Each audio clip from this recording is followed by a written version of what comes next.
When I was a kid, I was super skinny. Just picture mini me, all legs and arms and wild exploration. I knew I was thin, not because of mirrors or clothes or by scales and measures, but from the constant comments on my skinniness and the displeasure it seemed to cause. Though eating was still criticised, of course, being told I must be full of worms or have hollow legs.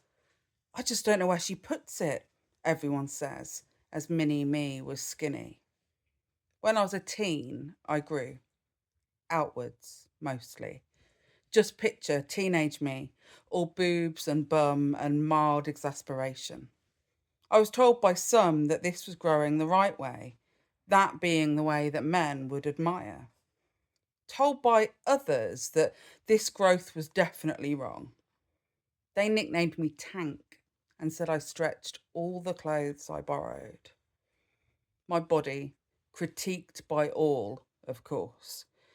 Being told I was all grown up or ate too much, and you should just smoke every time your tummy rumbles. Everyone said something as teen me was blossoming. In my 20s, I was fit and strong, but doing it wrong, apparently, as the number on my clothes label grew. I knew that I could outdo you in a race or test of endurance. I had self assurance that I wasn't as unhealthy as your comments suggested. And maybe it's best if we stop passing judgment on bodies and bellies. Being called fat purely out of concern made me soon learn that you'd only value me thinner.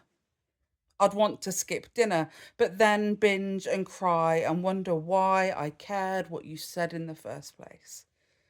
That was kind of the worst place, as 20s me was struggling.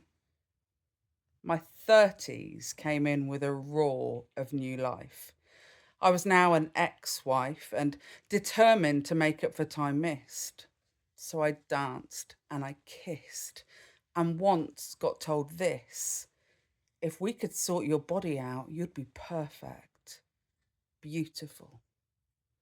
And so I would dutifully monitor each mouthful of anything and everything, and by counting the calories, 600 a day, I should say, the weight just dropped off me. So I ended the decade at brunch with the in crowd, the blonde, fab, thin crowd, who just sipped on gin and tonic and were occasionally on it on a night of substances that definitely kept you skinny. But looking in the mirror, I looked ill, albeit thinner, and I was unhappy, unhappy and hungry. Had I just missed the sweet spot? Is there a moment I forgot where my body was just mine to dissect? I seem to neglect to take my thoughts into account. Surely, as the owner of this body, it's down to me to see which shape and size really fits me. I like how my tummy feels soft in my hand, and how when I stand up, I can't really see my feet.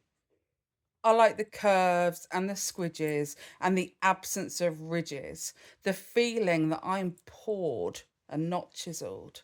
And yet, it's a riddle how the people who called me fat as a teen, and let's remember I was thin then, they were just mean and feeling bitter that my body was shaped in a way that maybe took the attention from them some days, and they didn't like not being queen bee.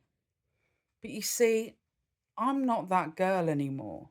I'm no longer unsure if my body can meet beauty standards, which are just set at random, by the way, depending on what needs to sell that day. But I'm veering away from my point. That your words do not matter. Because, baby, I'm fatter now than any time anyone tried to bring me down. And I don't need you to tell me I'm sexy. Indeed, let me put it in words that you'll get. I won't let you dictate to me what I should look like. And honey, I'm not trying to impress you. I undress who I want when I want. And they want me desperately to let them handle this body. There ain't nobody else's opinion I need. You'll never succeed to get me down again, as today's me is dazzling.